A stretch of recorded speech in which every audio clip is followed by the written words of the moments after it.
Interacting with the members is fundamentally the most important thing that you can do as a leader to understand what is actually happening in the field and what the members are actually looking for and what the actual members actually want and what their working conditions are like on a day-to-day basis.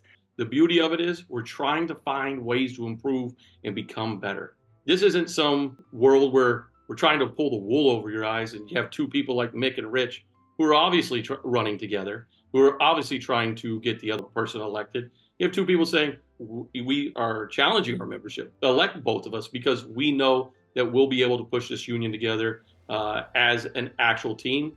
And leadership starts with setting an example. And that's the example that we want to set with each and every one of you.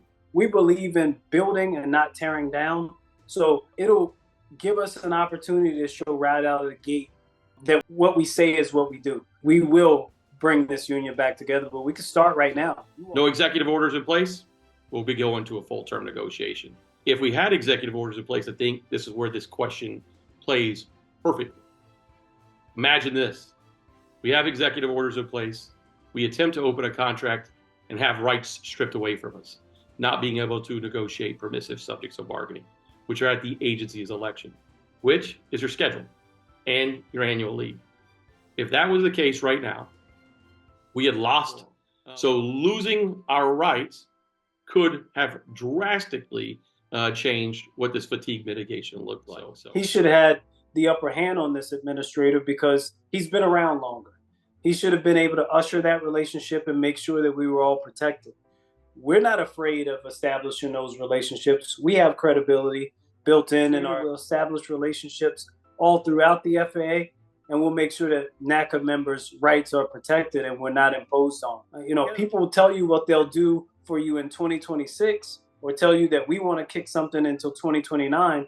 Ask them why they haven't done anything right now. And I'm tired of seeing for the 2.5 years that have been on this National Executive Board, nothing but division, and our president saying it's everybody else's fault on it. They were the ones that came and educated us last time around, Mick and Rich, about these executive orders and saying how horrible they'll be. But they know that's not popular because they don't have a way to really explain it, and they don't connect well with the members when they talk about that. So now it's just easier to say buzzwords like, oh, we'll find a way to fight it. Let's go team. But it's a campaign strategy simply to prey on the misinformed and to keep you misinformed. So using all of our levers and pulling on all of those levers to increase pay is something that's important to us.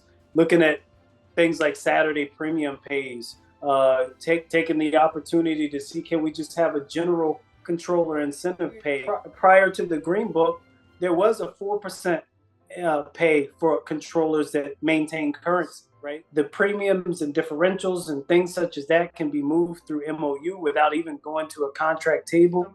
It's having the right people at the right time to capitalize on that on us, and we'll fight to ensure that everyone is compensated appropriately. Going in and say, when you show up at your facility, you're going to show up at the first developmental stage of training. The other president has missed the opportunity in 2021, 2022, 2023, and now here we are with a gun to our head and looking at, are there executive orders or not?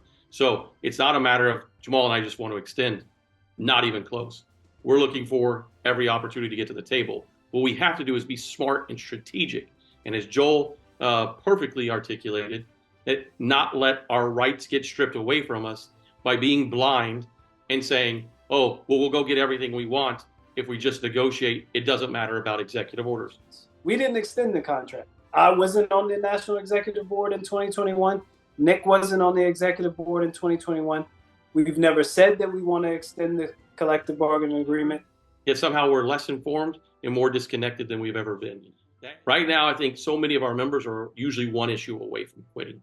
And us collectively to not show fracturing and division, because when we do, it's the main thing that the agency attacks us. We have somebody who is wanting to divide by crapping on our own members instead of promoting and finding ways to prop us up. We are able to meet the responsibilities of the union.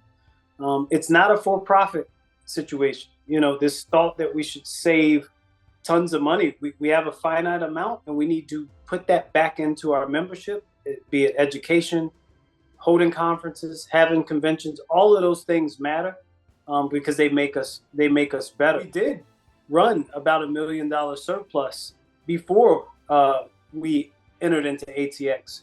And while that endeavor, I believe, is fruitful, it was something that he brags about being a brainchild of his, which is also not true. Other people had thought of that well in advance of him. But the previous administration realized that the funds did not quite exist for that. Remember, I think it was a wife that said, had I not gone to that convention, I wouldn't understand why my husband was giving so much of his time to this union. And now I know, and I'm willing to give some of my time as well.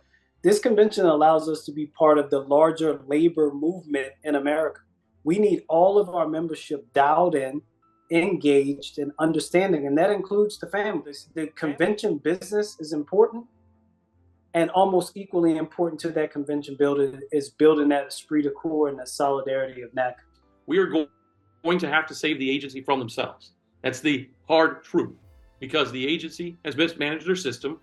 They're not appropriated appropriately. They haven't been allowed to ask for the appropriations correctly to put the controllers in the system. And now we're the ones that will weather the storm, and we'll also be the ones that save it. But it takes union leadership that's willing to go out and talk about it and then say, compensate us for us as well. We should absolutely not only capitalize on the economic changes, but the changes to our career field and our progression as well. Leaders have to have discussions when it comes to our mental health and talk about not just being reactive and are too scared to mention it, because either they're going to lose their career or lose their medical. Let's make the first step in proposing an article that says it's optional.